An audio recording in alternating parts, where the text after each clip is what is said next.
आज लेकर चलते हैं। ये जो गिरना नदी के अंदर 16 से 18 घंटा फंसे थे, उनमें से कुछ लोग दातार नगर के थे, वो अपने घर पर आए हैं, तो हम भी मुलाकात के लिए गए।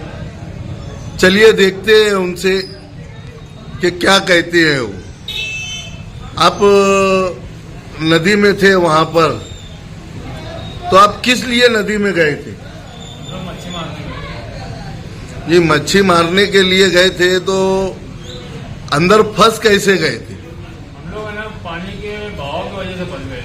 पानी का बहाव एकदम ऊपर से, तो आसमानी आफत तो नहीं टूटी थी, पानी थोड़ा थोड़ा बढ़ रहा था। स्पीड बढ़ा था पानी एक साथ। पानी एक साथ इतना नहीं बढ़ा था। वहां पर रहने वाले कुछ लोग जो है, तो ऐसा बता रहे कि तुम लोग से हाथ जोड़कर वहां पर विनती कर रहे थे कि भाई निकल जाओ, भाई निकल जाओ। तुम्हारे बीच में से 3 लोग, जिनमें एक 65 साला बूढ़ा भी था, वो निकल गया।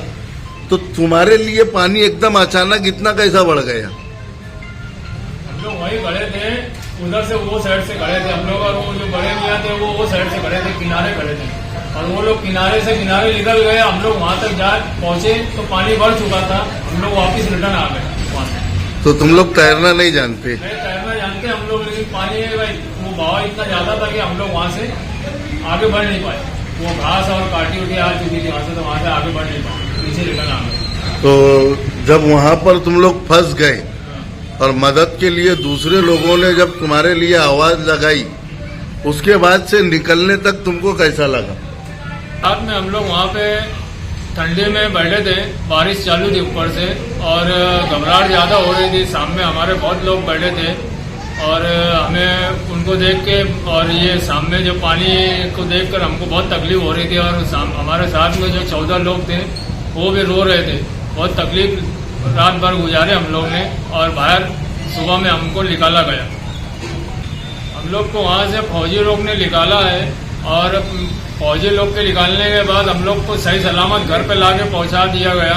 और फिर हमको पता चला है कि घर वालों के जरिए से कि हमको ना आसिफ साहब ने हेलीकॉप्टर के जरिए से हमें वहां से बाहर निकाला है। आप कौन है? मैं भाई हूँ। भाई हो, क्या नाम है आपका? मेरा मकसूद मुल्तानी। तो इनकी मदद के लिए आपने क्या किया था?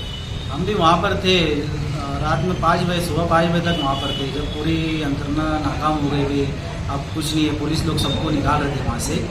तो बाद में फिर वो बोले सुबह के ऊपर बात चली गई, चालू कर। मैं 10 बजे तक वहाँ पे हम लोग ने कोशिश की है, पूरी टीम वहाँ पे कोशिश कर रही थी। और जब 10 बजे तक कोई ऐसा समझ में नहीं आया, फिर उसके बाद में हम लोग मुसलसल आसिफ साहब के राब्ते में थे। साहब मुंबई में थे। साहब ने बोले कि मैं कोशिश कर रहा हूँ पूरी तरीके से, और सुबह मतलब मैं वो अभी रात में से हेलीकॉप्टर का इंतजाम नहीं हो सकता, तो सुबह ही मैं वैसे कि हेलीकॉप्टर का इंतजाम कर पाऊँगा। तो साहब ने वाकई में सुबह हेलीकॉप्टर भेजे, और बाकायदा जिला कलेक्टर और मालेगांव के प्रांत से आसिफ साहब का कॉन्टेक्ट मुसलसल था। उसके बाद में साहब ने बाकायदा भेजे, और साहब का हम बहुत बहुत शुक्रिया अदा करते हैं, और शहरवासियों का भी शुक्रिया अदा करते हैं कि उन्होंने बहुत मतलब दुआएं की इन लोगों के लिए। क्योंकि इससे पहले जो हादसा हुआ था लोनावला में, तो उसी को देखते हुए लोग बहुत घबराए हुए थे, और लोगों ने बहुत दुआएं की इनके लिए। तो हम शहरवासियों का भी शुक्रिया अदा करते हैं, और आसिफ साहब का बहुत बहुत शुक्रिया अदा करते हैं।